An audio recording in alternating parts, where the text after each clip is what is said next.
Delino de Prosa está de volta, entrevistando o deputado Bruno Cunha Lima. Deputado, antes da gente falar mais sobre o seu mandato, suas pretensões, o senhor viveu um tempo fora do Brasil, na Inglaterra. Foi uma experiência boa? Conte um pouco dessa experiência. Demais, demais. Foi ímpar. Na verdade, até eu acho que... Vou fazer uma confissão aqui. Faz conta, ninguém faz de conta, Ninguém tem vai ninguém nem aqui. saber. Eu acho que a época, quando eu fui, foi mais uma válvula de escape. Tem algumas pessoas mais vinculadas a mim que queriam me ver longe da política. Então, vamos fazer o seguinte. Bota esse menino pra lá pra ele não... Ia ser na época que eu ia ser candidato a vereador, desisti para viajar. Aí disseram, não, manda Bruno para lá, que acho que quando ele voltar ele desiste. Foi, né? Só que aí tem um negócio chamado natureza, né? E o povo diz que a natureza volta a galope. Aí eu fui, vi tanta coisa boa lá, tive uma experiência, passei 7 meses morando lá, e vi tanta coisa boa funcionando, transporte público, saúde, vi muita coisa nos eixos. Não sei assim eu posso dizer. Aí quando voltei, eu disse, pô, se dá certo lá, tive uma professora, por exemplo, que era irmã de um dos gerentes de trânsito de Londres. E eu bati muito papo com ele quando a gente saía para jantar e tal. E eu digo, rapaz, se dá certo lá, eu acho que para dar certo aqui é uma questão de atitude. E voltei e comecei a construir. Voltei, na verdade eu sou egresso, é bom que se diga, eu não caí na política de paraquedas. Porque muita gente acha, não, é só mais um Cunha Lima, isso, aquilo, outro. E tem todo o direito de pensar, porque nós vivemos numa democracia. Mas, na verdade, eu sou egresso da política estudantil. Eu comecei na minha época de colégio, acho que na 5ª série, como representante de religião. Na 6ª em diante, comecei como representante de sala. Mais na frente, fui presidente do Grêmio, da escola inteira. Entro no curso de Direito. E depois que eu volto dessa viagem, eu passo a fazer parte do movimento estudantil na universidade e entro como diretor de Relações Institucionais do Diretório Acadêmico do curso de Direito. No outro ano, vou para a diretoria de eventos e no outro ano vou para a presidência. E fui presidente do Diretório Acadêmico de Direito, de onde saí para ser candidato a vereador. Então, isso é tudo uma construção, né? Eu vi tanta coisa boa lá que eu digo, não, eu quero começar a colocar em prática. A adoção de GPS nos ônibus e fiz um contato com o pessoal de lá. E hoje, inclusive, em Campinas já é uma realidade, está para ser implantada. GPS nos ônibus? Sim, está para ser implantada agora em toda a frota, porque o sistema já foi desenvolvido pela própria STTP, pelo pessoal que trabalha lá. E funciona, é bacana, por exemplo, para que o cidadão possa saber a que horas o ônibus chega e não precisa passar 40 minutos esperando num ponto de ônibus. Então tem muita coisa que quando você tem um outro olhar, você tem a oportunidade de ter um outro olhar, você não fica feito um burro quando coloca a viseira, né? Dizem que ninguém fica indiferente a Cunha Lima, ou se ama ou se odeia. Até que ponto é bom ser Cunha Lima e até que ponto é incômodo, ou não existe o incômodo? Não, como tudo na vida tem um bônus e tem um ônus. Mas tem gente que ama de graça e tem gente que desgosta de graça, como você acabou de dizer.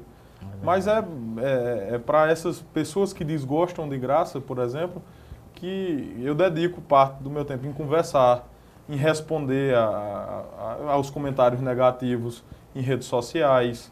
Procuro, inclusive, não apago o comentário negativo. Eu tenho um Facebook hoje com 36 mil pessoas que interagem e eu procuro interagir com todas elas, responder aos comentários, enfim, a tudo isso.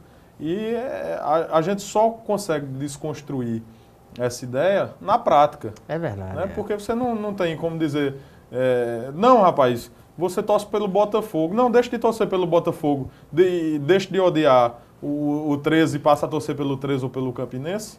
É só quando você tem uma vivência, quando você chega perto e conversa e vê quais são as reais intenções, quando você dialoga, vê que não são aquelas caixinhas pré-formatadas que as pessoas incluem. Não, político, padre, pastor, tudo calça 40. É tudo farinha do mesmo saco. Né? Porque a sociedade que a gente vive procura criar essas caixas e encaixar as pessoas nessas pré-definições, nesses preconceitos. Né? Então, pois é. Vamos falar um pouco do seu mandato. Quais são as suas metas nesse seu mandato? O que é que o senhor tem em mente? O senhor que morou em Londres, sonha o quê? Qual é a sua contribuição que o senhor pode dar de forma efetiva à Paraíba nessa sua passagem, que pode demorar muito na Eu Assembleia? tive a felicidade, Wellington, de ter sido, no meu primeiro ano, o vereador com o maior número de projetos apresentados. Agora, como deputado e como vereador, por exemplo, eu não tive a preocupação com números. Agora, como deputado, eu repito, eu não tenho essa preocupação com números. De dizer, não, eu fui o deputado com o maior número de requerimentos, com o maior número de indicações ao Executivo, com o maior número de projetos. A Paraíba e o Brasil, sobretudo nos moldes de hoje, não querem números. Eles querem qualidade. Eu não quero ser um vereador campeão em números, ou um deputado campeão em números, ou um deputado federal campeão em números. A Paraíba e o Brasil não esperam isso. Eles esperam relevância. O que a gente possa produzir tenha relevância. Eu, por exemplo, apresentei junto com minha equipe semana passada um requerimento que inclusive traz um verso, traz uma poesia no corpo do requerimento. Ah, e assim também? Traz uma poesia no corpo do requerimento, repercutiu até na imprensa, que de deputado inovando, apresentando o requerimento em poesia. Mas eu peço a criação de uma comissão externa para contribuir, por exemplo, com a reforma política que está sendo discutida no Congresso Nacional. Mas o senhor não se lembra em que termos pediu, não, né? Não lembro agora. Não sabe decorado, não. Né? Tá bom. Mas